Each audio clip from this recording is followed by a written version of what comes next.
What's going on? This is TK Pryor coming at you again with some information that I hope will enlighten you and help you to make better financial decisions in your life.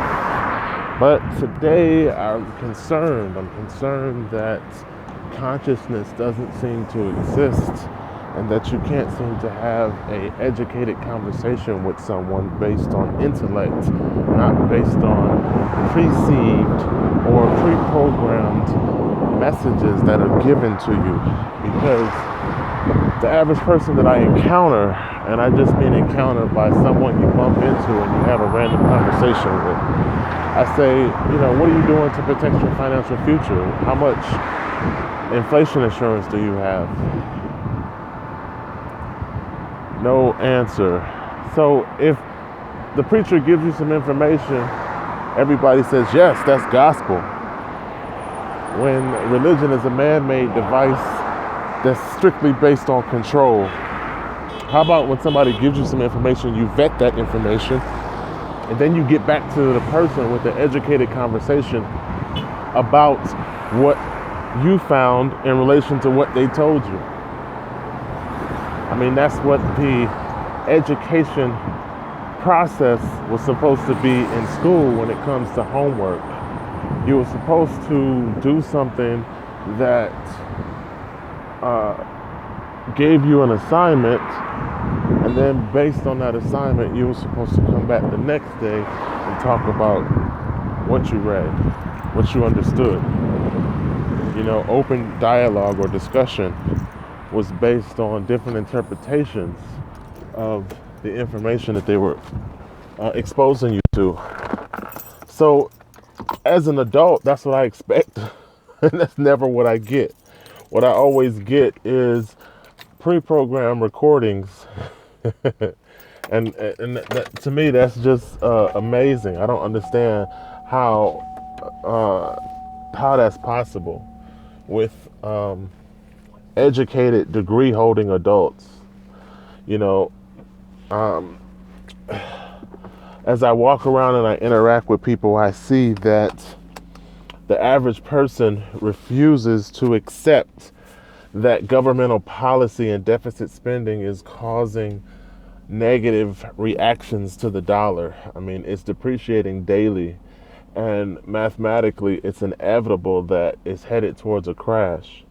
But that's not something that anyone's willing to accept, understand, or even talk about. So when I talk about it, I'm that weird guy in the room with tinfoil around my head, and the conversation never goes anywhere. So if you wait until the dollar crash and you get to the point where paper money reaches its intrinsic value, then if all you have is paper money, you're going to be in a bad way, in terms of your standard of living and what you're able to do in this economic world, okay? And it is the world global economy that's changing, okay? All fiat monies fail on a cycle. I mean, it has a perfect history of failure, 100% failure rate based on history. So when I say that, it takes more money for you to buy the things that you want to buy. And historically, if you get rid of a depreciating holding and transfer to an accumulating asset, you better position yourself because of the buying power in the superior asset that you switch to. Okay, and that's what I talk to people about. I just talk to people about better positioning themselves in this global economy, making financial decisions that can help you in a declining dollar world. You see, because the dollar is pegged to everyone else's currencies. So if you talk to me about stimulating conversations based on what I present, because my passion and my goal is to educate people financially.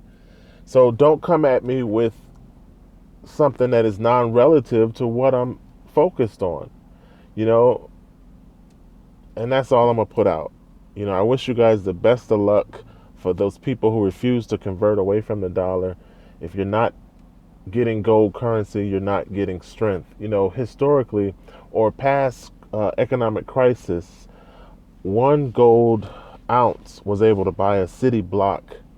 So I'm going to ask you the question, how many gold grams do you have in your offshore savings vault? If you don't have any, then we can talk, because that's what I try to help people establish is a gold savings account.